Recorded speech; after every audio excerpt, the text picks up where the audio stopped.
Hello everyone and welcome back to BTech. Before you decide to skip or stop the video, or worse, crucify me for saying that PiNetwork might be a scam, why don't you relax and watch the video as I provide an insight into some basic knowledge about a deal.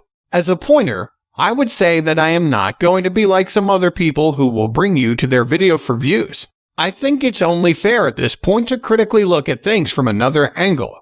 If you think it's a waste of time, be my guest. Stop the video.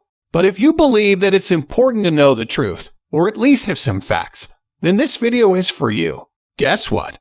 I will be speaking the minds of millions of people mining Pi who might not be able to speak out, not because they can, but because they don't want to look stupid and further confirm what some other people have said to them about Pi.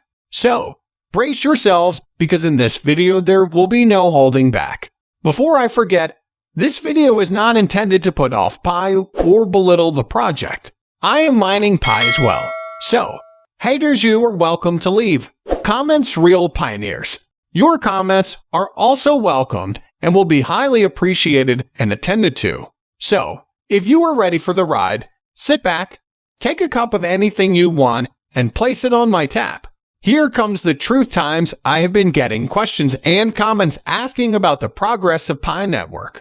I have not provided answers that can fully point us to an estimation of what is happening.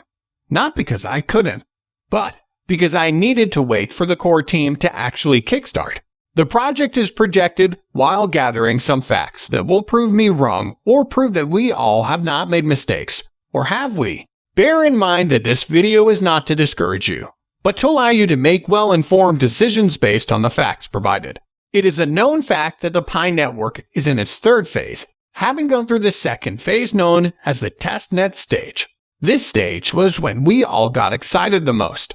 We saw the Pi wallet created and pioneers were asked to start transacting by sending test Pi to one another. And then after came the promise of the actual network release called the mainnet. The day of the actual launch moved from December 2021 to March 14, 2022. Still, it feels like we have not really moved. I know some of you would say that they still kept to their end of the bargain by releasing the mainnet at the end of 2021. But let's look at it closely. At the end of 2021, they introduced what they call the closed mainnet and the open mainnet. In other words, they simply divided the launch into two. According to the core team, the closed mainnet was just for the Pi holders alone to transact, but cannot really sell or transfer the Pi coin to anyone or any wallet outside the network. Why can't pioneers do this? The answer is short and simply. As a matter of fact, the answer is just 3 letters. Kick. Because you have not been fully identified by the network. You are not allowed to transact outside the network. But yet again, because you have not been verified by the network, you cannot still transact even within the network. Do I sense a CAF-22? Let me expand to it. In my own words, the core team is saying to pioneers we will open the mainnet in 2 stages, and to protect the network we will launch the first stage, which will allow pioneers to transact within the network and among themselves with no limits.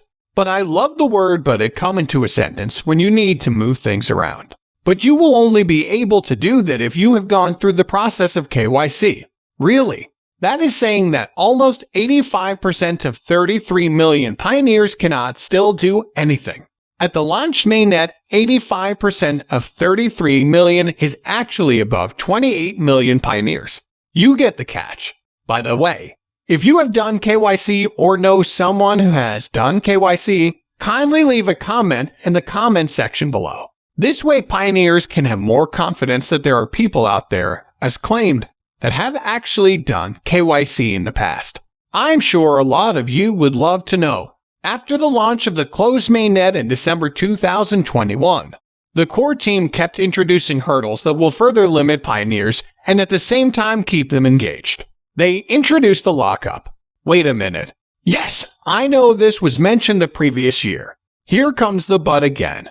But the white paper had to be rewritten, or should I say amended, as the December white paper just to accommodate these new limits. What are the limits, you may ask? I will be delighted to mention them to you. They introduced the lockup system. This is intended to help secure the network and also reward you by some sort of way to increase your mining speed when the new mining mechanism is introduced. This keeps pioneers engaged because you have locked up some portion of your Pi and you are looking forward to receiving the reward notice that the lockup is stylishly mandatory to perform in order to secure your Pi. Then KYC is emphasized once again. You will not be able to claim Pi that is mined by members of your team unless those members go through KYC and pass. Makes sense. Is this another catch? 22. KYC is not strange or new in this equation of the Pi network. It has always been mentioned since 2020. Don't get me wrong, I understand that before you can transact in some cryptocurrency exchanges, KYC must be done. Here comes my favorite part. But at the same time, there are a lot of exchanges that you can just register and start transacting without KYC. The only snag is that you have limits to the amount you can withdraw or transact on the peer-to-peer platform. Ux, Binance, Qcoin, they all function this way. I also understand that the reason that PiNetwork is just not a crypto coin, but it's almost serving as an exchange as well. This much I know and understand. Once again, drop a comment if you have done your KYC or know someone who has, or better still, since we are at the mainnet, if you have done any form of transaction on the mainnet, please leave a comment. We are dying to see or hear from you guys. We have been told that the KYC platform has been designed and has also been launched. In other words, look out for it. I will be speaking for most pioneers at this point. I have been looking out for it through the Pi browser. I'm yet to see it or get the opportunity to enroll for KYC. I have a question. The core team has indicated that we can now carry out the KYC and still we are unable to do so. Reason given is that the human validators are not that many. To be a human validator, you must first pass the KYC. Really? Again, KYC in my own words. For KYC to be accessible easily, you will need validators. Here comes that word again. But to apply as a human validator in your country, you need to have passed KYC. What is going on? I have spoken enough for this video. This is my submission. It seems to me that a lot boils down to KYC and validators. But interested validators cannot apply because they need KYC first. Why don't the core team open up a platform where pioneers can apply to become validators, and those selected will be KYC set immediately?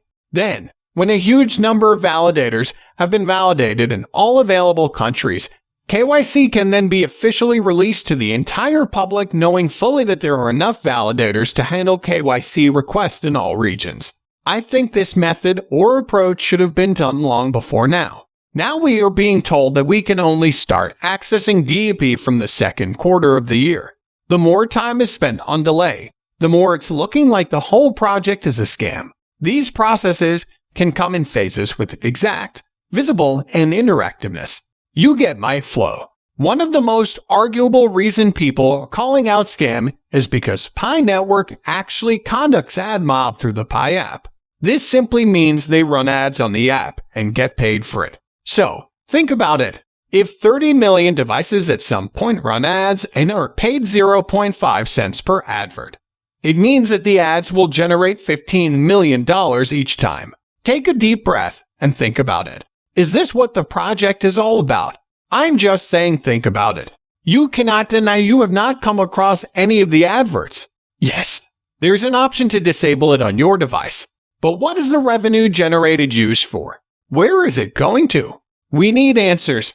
We need responses. The comment section is open. Don't forget to subscribe, like, comment, and share until my next video. You know what I will say. Keep mining,